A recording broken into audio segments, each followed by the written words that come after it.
Vítajte v podcaste Ichtis, tam, kde sociálna práca ožíva, rozhovory, príbehy a inšpirácie pre každého, kto chce zmeniť svet. Tak sa usaďte, pohoda a ideme na to! Milí poslucháči, vítame vás pri našom ďalšom podcaste. Pred sebou teraz už máme našu kolegyňu psychologičku Katku Rehorovskú, s ktorou sa dnes porozprávame o téme duševného zdravia. Tak v prvom rade ďakujem ti, Katka, že si sem došla. Chcem sa ťa spýtať, ako sa máš? Ahojte všetci, ďakujem za privítanie. Ako sa mám? Ja sa mám takmer vždy veľmi dobre a dnes je to síce také veľmi uponáhlané, ale teším sa, prichádza jar, leto za chvíľu, takže ja už som v očakávaní pomaly prázdnin. Katka, o duševnom zdraví sa teraz dosť často a viac hovorí. Je to taká aktuálna téma a ja sa ťa chcem spýtať, čo si podľa teba ľudia najčastejšie predstavujú pod pojmom duševné zdravie? A kde vnímaš najčastejšie mýty alebo nedorozumenia ohľadom tejto témy? Existujú rôzne definície alebo vnímania pojmu duševné zdravie a niektoré hovoria o duševnom zdraví len ako o absencii duševnej porochy alebo duševnej choroby. Ale v skutočnosti je tento pojem oveľa komplexnejší. A možno, že najlepšie to vystihuje aj definícia WHO, čiže Svetovej zdravotníckej organizácie, ktorá o ňom hovorí ako o stave, keď je človek spokojný so svojím životom, dokáže využívať svoje schopnosti a potenciál, zdravým spôsobom zvládať bežný životný stres, vytvárať a udržiavať zdravé vzťahy, vie sa konštruktívne rozhodovať, riešiť problémy a prispievať k rozvoju svojej komunity.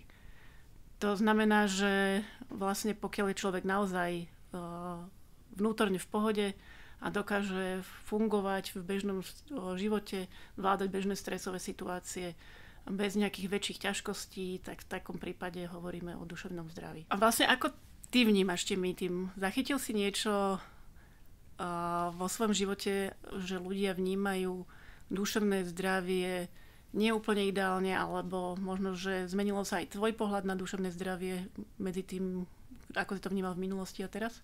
A vieš čo, ja som mal jeden čas veľmi dlho a to také generalizačné bolo, že chlapi neplačú. Mm-hmm.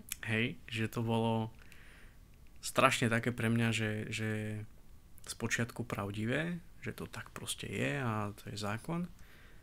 A potom, jak sa čas tak vyvíjal a zrazu som si uvedomil, že aj ja mám emócie a že aj na mňa to nejako pôsobí a že keď nebudem nejakým spôsobom to filtrovať alebo sa snažiť o to, aby to moje duševné zdravie sa malo lepšie, tak skončím veľmi, veľmi zle. A toto je podľa mňa vec, ktorú treba veľmi riešiť, aby sme zmenili názor a pohľad na myslenie akože toho duševného zdravia aj tej vety, že chlapi neplačú, lebo je to somarina. Čo si ty o to myslíš? Presne. Niekde som počula, že muži majú povolené len dve emócie a to je byť šťastný alebo hnevať sa. Čo ale nepovažujem za šťastné, pretože muži prežívajú všetky emócie rovnako ako ženy a dokonca aj plakať je zdravé a je to nejaká odozva organizmu na momentálny duševný stav a to telo vie, čo si potrebuje vyžiadať, takže keď človek má chuť plakať, tak nech len plače.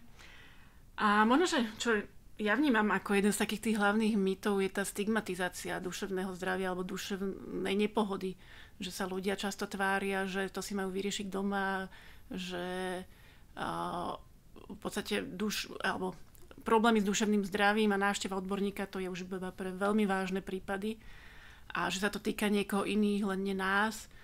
A v skutočnosti je to tak, že podľa výskumov v USA má človek až 50% šancu, že aspoň raz za život zažije nejaký stav duševnej nepohody alebo duševného ochorenia. Podľa WHO trpí až 1 miliarda ľudí nejakou duševnou chorobou.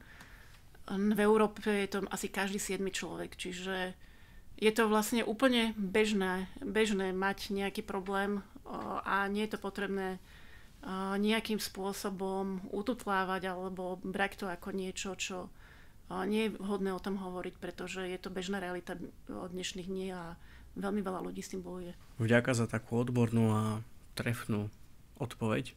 keď sme už pri tých mýtoch a tých nedorozumeniach, tak sa dostávam vlastne k tej druhej našej otázke. Čo sú také najčastejšie problémy, s ktorými ľudia vyhľadávajú psychologickú pomoc? Najčastejšie duševné choroby, s ktorými ľudia vyhľadávajú psychologickú pomoc a navštívia či už psychológa alebo psychiatra, sú depresívne a úzkostné poruchy. Úzkostné poruchy sú asi najrozšírenejšie v rámci Európy. Trpí nimi približne podľa štatistík až 10 až 25% populácie. Alebo niekedy za život s nimi trpelo. A potom hneď za nimi sú problémy so závislosťou od alkoholu. Čo je zaujímavé, aj naviažem na to, čo si hovoril o tom, že chlapi neplačú. Že je prirodzené, že s úzkostnými alebo depresívnymi poruchami najčastejšie vyhľadávajú psychológa ženy, kým so závislosťou od alkoholu muži. A otázka je, že či je to naozaj tak, že to viacej postihuje ženy a zase tento druhý problém viacej mužov, alebo či je to aj o tej stigmatizácii spoločnosti, že pre ženy je ako keby priateľnejšie pociťovať ten smútok, pociťovať úzkosť, mať nejaké trápenie v tomto smere. A zase veľmi často u žien býva, že schovávajú alkohol, hanbia sa za to, dlhšie trvá, kým vyhľadajú pomoc v prípade, že majú problém so závislosťou. Takže môže to byť, že aj v tých štatistikách sa ako keby objavuje tento mýtus, o ktorý si ty spomínal. A čo je zaujímavé, hovorí sa, že až 600 000 Slovákov má napríklad problém s alkoholom. Čo vlastne, keď si vezmeme, že Slovensko má 5,5 milióna ľudí a to vrátane všetkých detí, je to problém. No. Tak je to u nás asi aj rozšírenejšie ako v iných krajinách Európskej únie, kde zase štatisticky viacej sa ukazujú tie bežné duševné poruchy, ako je povedzme tá úzkosť a depresia. Ale zase tam je tiež otázka, že nakoľko v tých štatistikách sa to neukazuje práve to, že v tých vyspelejších krajinách vlastne ľudia skôr vyhľadajú odbornú pomoc s týmito problémami, lebo sa o tom viacej hovorí a je prirodzenejšie navštíviť či už psychiatra alebo psychologa, rovnako ako u nás je prirodzené ísť za lekárom, keď potrebujete antibiotika alebo keď si neviete poradiť s výrozou sami. A vlastne aj sa hovorí, že približne iba 67 až 80% ľudí, ktorí trpia nejakou duševnou poruchou, tak týchto 67 až 80% ľudí nikdy nevyhľadá nejakú odbornú pomoc, čiže vlastne ostávajú s tými svojimi problémami sami a to je pomerne alarmujúce číslo. Je to naozaj také alarmujúce, až problém náš, ktorý máme. Ako môžeme rozoznať, že naše duševné zdravie začína byť nejakým spôsobom ohrozené? Sú nejaké varovné signály, že viem, že toto už není v poriadku a že potrebujem s tým niečo robiť, či už nejakým spôsobom vyfiltrovať alebo vyhľadať pomoc aktívnu? Varovnými signálmi môže byť, keď nie sme schopní zvládať situácie tak ako predtým, alebo máme pocit, že nie sme úplne vo svojej koži. Môžu to byť či už problémy vo vzťahoch, môžu to byť problémy so zvládaním stresu, že máme pocit, že nezvládame bežné rozhodovanie, bežné fungovanie v nie až tak náročných stresových situáciách tak ako predtým. Častokrát bývajú problémy so spánkom a takým bežným príkladom býva aj keď človek má pocit, že sa ako keby už ocitá v takom blúdnom kruhu, že si nevie so situáciou poradiť sám, tak je veľmi fajn navštíviť tedy psychologa, získať ako keby nadhľad nad tú vec od niekoho nestranného a môže sa za krátky čas posunúť pomerne ďaleko.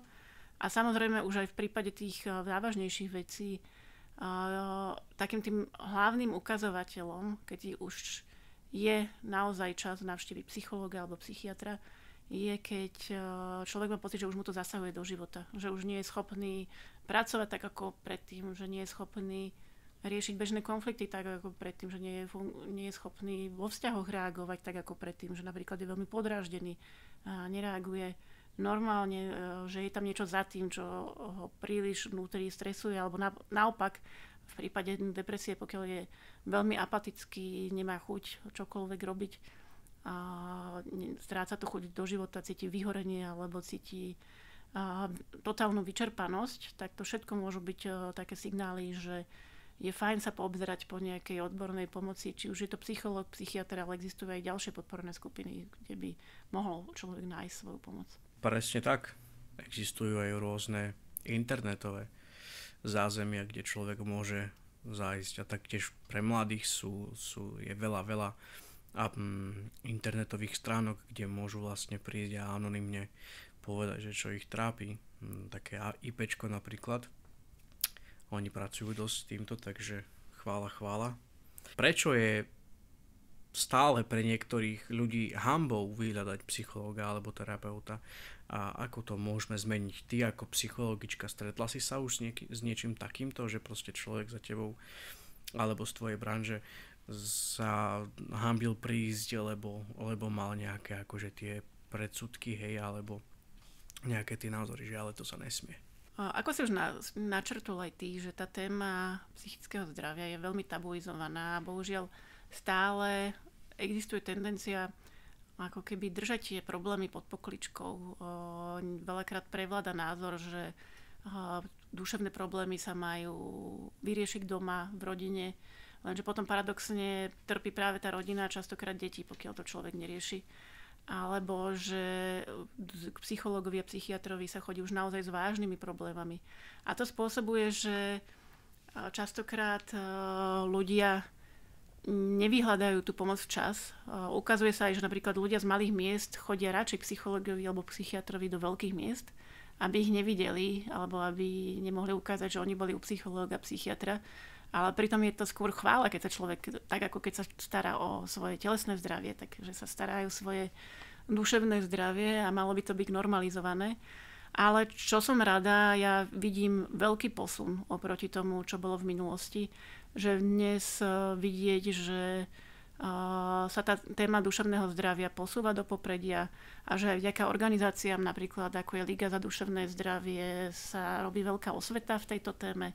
A existuje, ako si spomínal, už aj rôzne formy pomoci, či už od IPčka, alebo Liga za duševné zdravie má Nezabudku. A sú rôzne ďalšie, či už telefonické, internetové formy pomoci.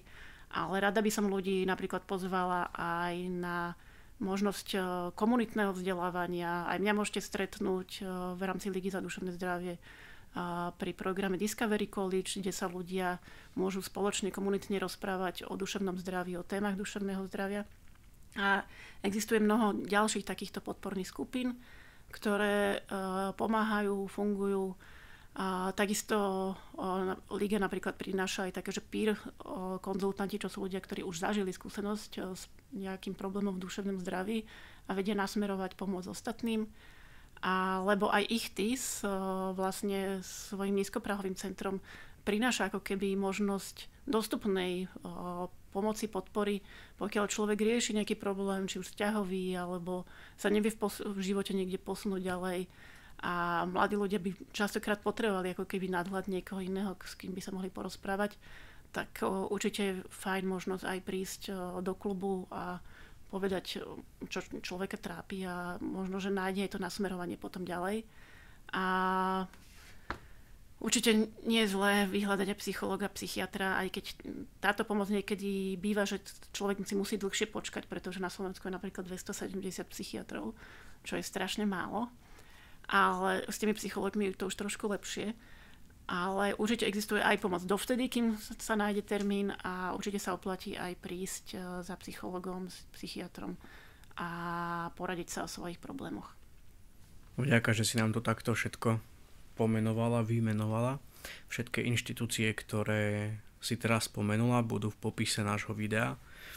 Takže ak by ste si to chceli už či už pozrieť alebo kontaktovať, tak nájdete všetky tieto veci pod našim videom. Dobre? Takže môžeme sa presunúť na ďalšiu otázku. Čo by si poradila niekomu, kto cíti úzkosť alebo depresiu, ale nevie, kde začať? Čo s takýmito vecami robiť? V prvom rade si treba uvedomiť, že symptómy úzkosti alebo depresie sú prejavmi choroby ako každej inej. A keď tú chorobu nevieme vyliečiť doma, je vhodné nájsť odborníka, ktorý nám s tým pomôže. Určite je dôležité neostávať s tým sám, pretože tieto problémy môžu pre človeka neúnosné. Ako prvé je dobre zdôveriť sa nejakej blízkej osobe, niekoho, u koho máte dôveru, komu môžete ako keby prebrať tento problém a určite odporúčam navštíviť psychologa alebo psychiatra. Aj úzkosť, aj depresia sú už dnes pomerne dobre liečiteľné, či už medikamentmi od psychiatra, alebo či už ambulancii psychologa, ktorý vlastne vie aj z dlhodobejšieho pohľadu pomôcť človeku prekonať tieto životné etapy. Takže čo by som poradila, je určite vyhľadať odbornú pomoc, pretože častokrát je to problém, ktorý človek nedokáže uniesť sám. Digitálny svet a duševné zdravie. A sme doma. Ako vplýva duševné zdravie mladých na sociálne siete a celý ten digitálny svet? Dá sa to nejako ustať? Toto už je pomerne diskutovaná téma. Generácia Z, čo sú vlastne dnešní mladí ľudia, je jedna z prvých generácií, ktoré zažila technológie už naozaj od mladá a žijú s tým ako s úplnou samozrejmosťou. A vnímaš ty sám, že ovplyvňujú digitálne technológie duševné zdravie mladých, keď s nimi pracuješ? Začal by som asi od seba, že ako to mňa ovplyvňuje, lebo ja sám som bol mladý, však stále som ešte, a ja musím povedať, že mňa to dokáže že nenormálne hltnúť ten svet digitálny, úplne ma to dokáže tak celého dobrať do toho sveta, toho digitálneho, a strácam pojem o realite, o čase. O tom, že pred chvíľou bol deň, bolo svetlo a zrazu je vonku tma. Nič nevidím, a to iba preto, že som bol na internete. A to je jedno, či už som sa učil, alebo som proste scrolloval internet, tak je to úplne jedno, ale že strácame veľa času pri tom internete a pri tých mobiloch, pri tých obrazovkách. A myslím si, že by sme s tým mali niečo robiť, ale individuálne. Každý by mal sám do seba vstúpiť a povedať si, že čo. Aj keď ono to potom dokáže ísť až do závislosti. A to je dosť nebezpečná vec, lebo keď už som závislý, či už na nejakých hrách, alebo na nejakom digitálnom obsahu, tak mám problém. A čo sa týka mladých, tak oni sú na tých TikTokoch, oni sú na tých internetoch, ale je zaujímavé to, že keď sme vonku, tak sú s nami. Keď sme v klube, tak sú s nami. Vytiahnu telefón, riešia veci, všetko možné, čo sa len dá, keď je nuda. Mladého človeka sa spýta, že čo, jaký si mal deň, čo máš v pláne a tak, a on ti zrazu povie nuda, nič. A ja si myslím, že je to dôsledok toho, že stále sme iba na tom internete, pretože deje sa to, že keď som na tom internete, tak poviem to tak ľudovo, ale hlúpnem. Hej. A pozerám, alebo teda nasávam veci do seba nepodstatné. Pamätám si veci, ktoré si pamätať nemám. Áno, namiesto toho, aby som vedel, že ako sa cítim, napríklad povedať. Ale musím toto akože dať do popredia, že mladí, keď s nimi komunikuješ, tráviš s nimi čas, oni sú s tebou. A to je na tomto dobre práve, že tak to vnímam ja. A teraz možno skús ty svoj pohľad, či už odborný alebo osobný na to. Tak to si krásne pomenoval, že sú na internete vtedy, keď sa nudia. To je možno, že aj jeden z tých fenoménov, ktoré teraz s digitálnymi technológiami vznikajú, že vlastne už sa mladí ľudia nevedia nudiť. A že nudiť sa je vlastne prirodzeným stavom, ktorý nám pomáha k zlepšovaniu duševného zdravia, lebo keď sa nudíme, tak sme nútení ako keby vhlbiť sa do seba a rozmýšľať nad tým, že ako sa ja mám, akom som stave, ako fungujem. A toto nám dneska aj vďaka digitálnym technológiám chýba, že vlastne nuda sa častokrát vníma ako negatívum, ale vlastne nudiť sa je pre náš organizmus strašne dôležité. A čo aj ja vnímam vlastne, že ono je to zase na jednej strane skvelé, že máme digitálne technológie, aj mladí ľudia, že kedykoľvek vlastne potrebujú byť v kontakte so svojimi kamarátmi, tak sú, ale vlastne aj preto je možno pre nich takou hrozbou, keď im napríklad rodič zoberie mobil, lebo naozaj vypadneš na jeden deň a ty nevieš, čo sa deje v okolí, že úplne strátiš niť, lebo stále všetci sú spolu v kontakte, existujú rôzne skupiny. No a v čom vidím to negatívum je hlavne v tom porovnávaní sa, že málo kedy my sme si toho všetci vedomí, ale málo kedy si to naozaj uvedomujeme, že ľudia dávajú na tie sociálne siete tú stránku seba, o ktorej chcú, aby ostatní vedeli. Čiže sa ukazujú v lepšom svetle a my si porovnávame v tom stave, v ktorom momentálne sme, s tým najlepším stavom tých ostatných ľudí a tým pádom vzniká vlastne pocit vlastnej ako keby podhodnocovania seba samého, že človek stráca ako keby ten pojem o svojej vlastnej hodnote a to je pre duševné zdravie veľmi nebezpečné, lebo duševné zdravie veľmi silno súvisí s vlastným vnímaním seba a vlastnou hodnotou. Potom si ešte spomínal ďalšiu vec a to je čas. Ale je úžasné, že vlastne hovorí, že ľudia, keď s tebou komunikujú, tak ten mobil odložia a sú tu s tebou. Pretože o toto presne ide, že podľa môjho názoru to najväčšie nebezpečie je ten čas. Lebo vlastne to je jediné, čo teraz tu v tomto živote máme.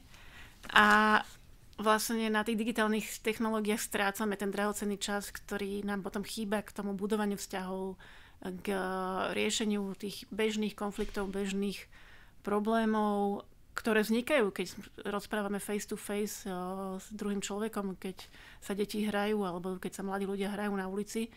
A vlastne riešením týchto bežných problémov, bežných konfliktov posilňujeme aj svoju odolnosť, posilňujeme svoju vieru samého v seba, to, že dokážeme prekonávať prekážky, lebo vlastne sme nútení ako keby drobným spôsobom prekonávať tie prekážky. Keď máme mobily, tak veľakrát sa stáva, že mám bežný problém, tak čo urobím, zavolám rýchlo niekomu, kto mi s tým dokáže pomôcť a prestávam sa spoliehať sám na seba. Podľa môjho názoru sa to ale nedá riešiť tým, že by sme úplne zakázali technológie.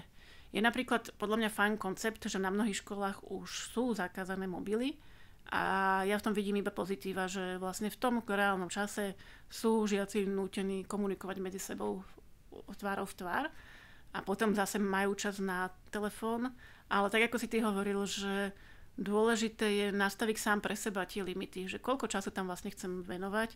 A niekedy si aj povedať, že OK, tak teraz som scrolloval na mobile, bol som tam hodinu a čo som z toho mal? Len sa tak zamyslíš, že čo mi to dalo, čo som si z toho zapamätal a ako som strávil tento čas. Že zhodnotiť si, či tak chcem ten čas stráviť aj naďalej, či toto je spôsob, akým chcem prežiť svoj život, alebo niekoľko hodín do dňa, alebo či to chcem nejakým spôsobom limitovať. Tuším, že priemer na Slovensku je, že 4 až 5 hodín denne. Čas strávený na telefónoch. A to teraz neviem, či je to aj u detí, alebo u dospelých, ale viem, že priemer je 4-5. Vlastne aj ICTIS, čo robí na školách prieskum mapovanie potrieb mládeže, tak tam sa zistilo, že až 70% detí trávia viac hodín na internete. A čo je zaujímavé, tak približne 30% z nich sa na pravidelnej báze stretáva s patologickými javmi, ako je násilie, ako je nabádanie k trestnej činnosti, ako sú sexuálne témy. A na tie deti, aj keď je to vo virtuálnom svete, to má výrazný vplyv a určite to má vplyv aj na ich duševné zdravie. Áno, vlastne toto je inak dosť taká silná a vážna téma, ktorú asi si dáme v samostatnej kapitole ďalšieho podcastu. Ale teraz by som išiel na ďalšiu otázku a to je tá, že či sa dá nejako trénovať taká psychická odolnosť, že ako si vieme preventívne budovať silné duševné zdravie. Tak ako pri telesnom zdraví je dôležitá prevencia, tak je to rovnako aj pri duševnom zdraví. Čiže veľmi dôležité je vedieť si nájsť čas na seba. Ako sme hovorili, že aj tá nuda pomáha byť chvíľku v tichu. Zamyslieť sa nad tým, ako sa mám. Nebyť len v neustálom víre všetkých povinností. Niekedy mám pocit, že to už ako keby taký nový ukazovateľ doby, že treba mať všetko naplánované na 5 minút. Niektorí ľudia to dokonca majú aj také radi.